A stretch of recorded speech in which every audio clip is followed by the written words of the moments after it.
ए, क्या है? बाथरूम जाना है। बाथरूम जाएगा?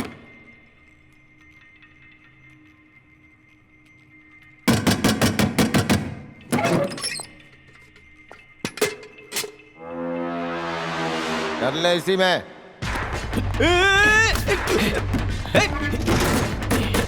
खोल खोल, दरवाजा खोल।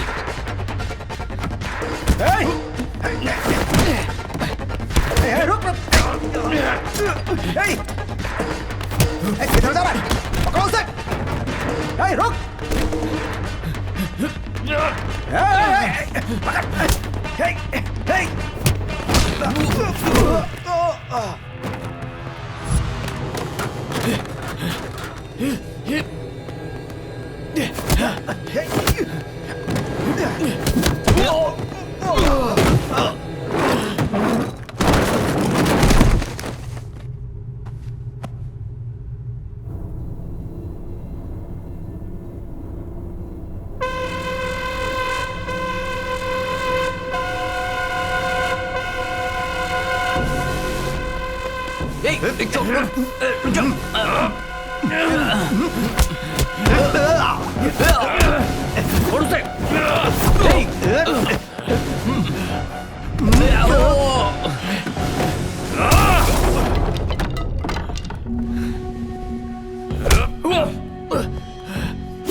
आदित्य सिद्धार्थ एक दूसरे को मार देंगे सर, जल्दी आइए सर।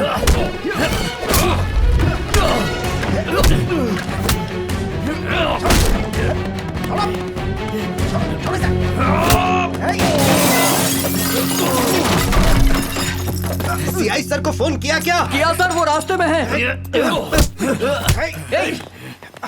छोड़ दे। स्टॉप। रुको। पागल हो गया क्या?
कन्फर्म इसी ने मर्डर किया होगा, नहीं तो भागने की कोशिश क्यों करता?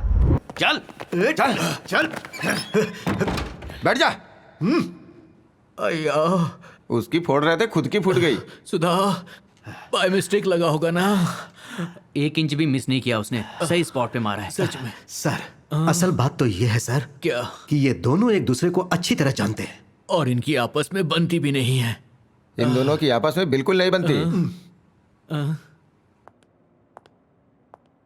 Morning Yamu, I was expecting you. क्या हुआ? यूनिफॉर्म में भी तुम दुल्हन की तरह खूबसूरत लग रही हो। स्टेशन से जो हेयर सैंपल्स आए थे उन्हें टेस्ट कर लिया। मर्डर स्पॉट पे जो हेयर सैंपल मिला था उसका डीएनए तुम्हारे भेजे हुए हेयर सैंपल के डीएनए से परफेक्टली मैच होता है। मैं तुम्हें खुद कॉल करके बुलाने वाला था, लेकिन जब फर्स्ट सैंपल का डीएनए टेस्ट हुआ उसके बाद जस्ट फॉर फॉर्मेलिटी दूसरे सैंपल्स के डीएनए को भी मैंने टेस्ट किया। ट्विस्ट अब आएगा, जो सैंपल हमें स्पॉट पे मिला था उससे सिर्फ पहले सस्पेक्ट का डीएनए ही नहीं, दूसरे वाले सस्पेक्ट का डीएनए भी परफेक्टली मैच हो रहा है। सस्पेक्ट 2 हैं क्या? हाँ। दोनों एक दूसरे की कार्बन कॉपी हैं। यस।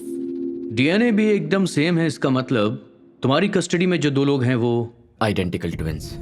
सिद्धार्थ के पैदा होने के 15 सेकंड बाद मैं पैदा हुआ। बाप बेटे का डीएनए भी एक जैसा नहीं होता, तो फिर इन दोनों का? बिल्कुल सही। सिर्फ बाप बेटे ही नहीं, नॉर्मल ट्विंस भी होते हैं तो उनका डीएनए सेम नहीं होता है।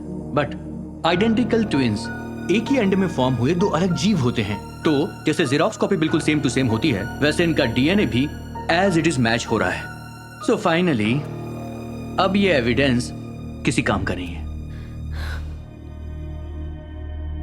फोटो एविडेंस को देखकर लगा था कि केस क्लोज हो जाएगा, फिर एक जैसे 2 लोग मिले। इतना टॉर्चर किया फिर भी कोई नहीं माना। और डीएनए से बढ़कर और क्या हो सकता है?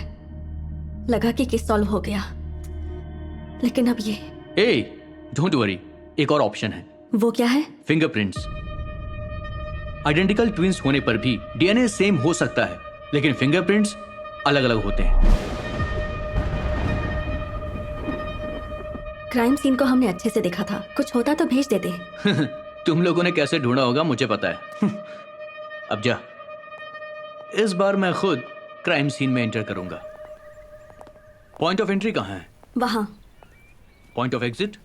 एंट्री यहाँ है तो एग्जिट पॉइंट कैसे अलग होगा? क्यों नहीं हो सकता? जब वो एंटर किया होगा तो रोड पर कोई नहीं होगा, पर एग्जिट के समय किसी को रोड पर देखा होगा और पॉइंट ऑफ एग्जिट बदल ली होगी। हो सकता है कि वो यहां से गया हो और हमें जो फिंगरप्रिंट्स चाहिए वो यहां पर हों। ग्लव्स।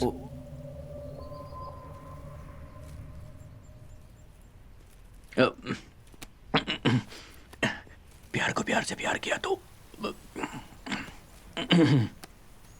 प्यार को प्यार से जब प्यार किया तो प्यार से हुए प्यार में प्यार के साथ जिंदगी बिताना असली प्यार कहलाता है। How is it Yamu? बेकार है ना? एकदम बकवास है ना? मुझे पता ही था। एक्चुअली वो इसने लिखा है। मैंने कहा था ना किसी को पसंद नहीं आएगा। Outdated fellow. यामिनी, एक tricky question. Marriages are made in heaven. Bharatiya matrimonial dot com. तुम्हारी खूबसूरत प्रोफाइल को मैंने पहली बार वहीं देखा। I know you are blushing. Murder तो ऊपर ही हुआ है, लेकिन वो भाग कर नीचे ही गया है। No clue. Point of entry point of exit होने से क्या फर्क पड़ता है? सिर्फ नीचे से ही क्यों, कहीं से भी भाग सकता है। करेक्ट। तुम्हारा पॉइंट ऑफ व्यू फॉलो करना बेटर है। ये तो बेसिक सेंस है, कम से कम इतना तो अरे पता चुप होना कर। चाहिए। पहले तो ठीक से कॉफी बनाना सीख ले, उसके बाद एडवाइस करना। कब लेकर जा? ब्लडी इंटर्न फॉरेंसिक में मुंह उठाकर चला आया। ये तुम क्या कर रहे हो? यामू, एज पर दी फॉरेंसिक्स, इस स्पेसिफिक केस को अगर पुलिस ही हैंडल करे तो ये केस सॉल्व हो सकता है। कथा कहीं का। मुझे इसने नहीं बोला होगा। तुम्हें ही।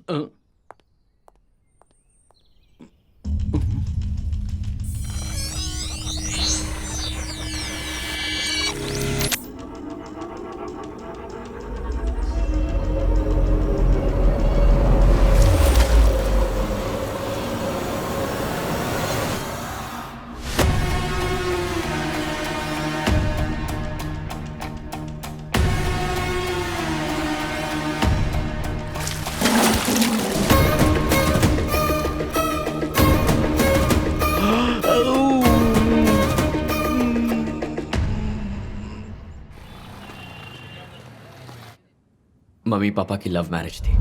माँ के घर वाले नहीं माने, घर वालों के खिलाफ जाकर शादी की। माँ एक बैंक एम्प्लॉय थी और पापा लॉयर थे। शादी के 6 साल बाद ही दोनों में कंपैटिबिलिटी इश्यूज होने लगे। आपसी मतभेद। तुम्हें कितनी बार कहा है, तुम्हें पैसे कमा के घर चलाने की कोई जरूरत नहीं है। घर में रह के बच्चों की देखभाल करो। मैं कब से गला फाड़ के चिल्ला रहा हूं, कुछ बोलती क्यों नहीं हो? पागल हो गई हो क्या? तुम डिवोर्स क्यों लेना चाहती हो? एक बार अच्छे से सोच तो लो भारती। पहले ही 100 बार सोच चुकी हूँ। मुझे नहीं लगता कि अब मैं अपना फैसला बदल पाऊंगी।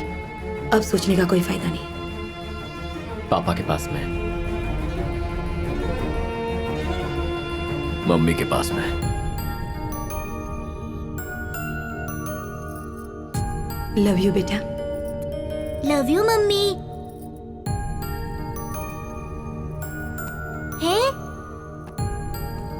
Thank you mummy.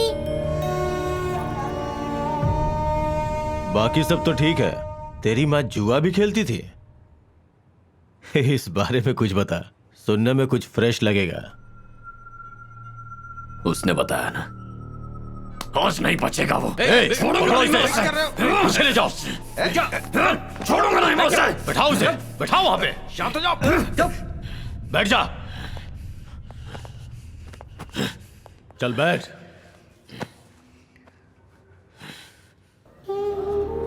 इतने मर्दों के बीच में क्लब में जाके जुआ खेलना कोई मामूली बात है क्या? बच्चों को स्कूल से घर ले जाते हुए तो बहुत माओं को देखा है, लेकिन जुआ खेलने के लिए साथ ले जाना पहली बार देख रहा हूं। मेरी माँ यूनिवर्सिटी गोल्ड मेडलिस्ट है। ग्रेजुएशन के बाद नौकरी खुद चलकर आई थी, बैंक ऑफिसर की। अगर कोई जरूरतमंद हमारे घर आता तो मेरी मां हर मुमकिन मदद करती। ये सब बताया नहीं उस कमीने ने?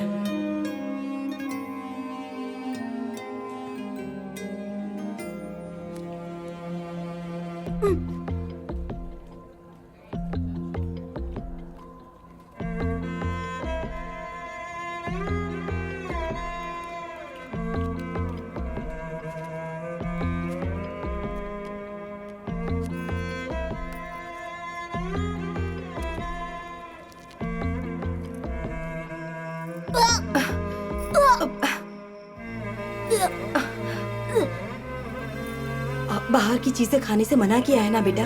अब देखो क्या हालत हो गई। भूख लगी थी मम्मी। सॉरी बेटा, कल से मम्मी क्लब बिल्कुल नहीं जाएंगी, ठीक है ना?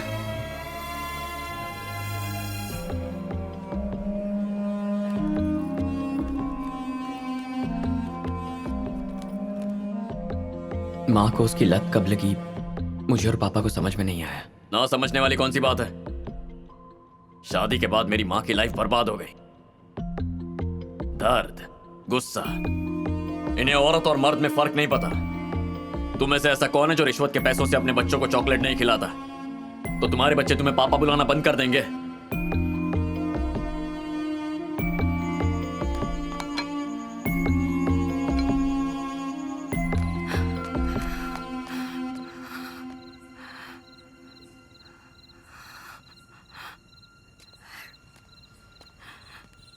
माँ, इतनी कोशिश करने के बाद भी मैं हर बार नाकामयाब हो जाती हूँ बेटा।